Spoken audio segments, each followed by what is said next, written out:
When is this charade going to end?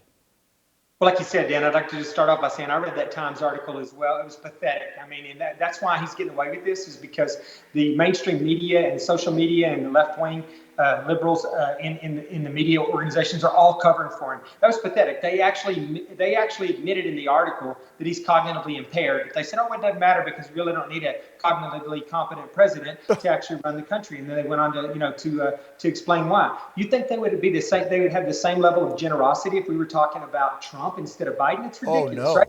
But there's such a double standard. And you're right. I do know what's required both physically and mentally to do this job. I took care of President Bush, President Obama, and President Trump. And you're right. President Trump took that test because the left was going crazy, saying he wasn't, mentally fit to be the president. Right. He scored a perfect score on that test, as well as knocked his physical part of out of the ballpark.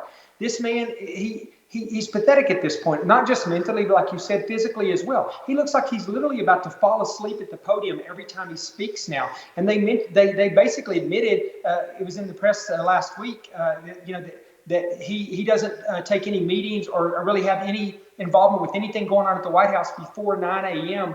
Monday through Friday, right, and not after 4 p.m. Monday through Friday. And he doesn't work or take any kind of doing that kind of stuff on weekends. This guy's got hours that are better than bankers' hours.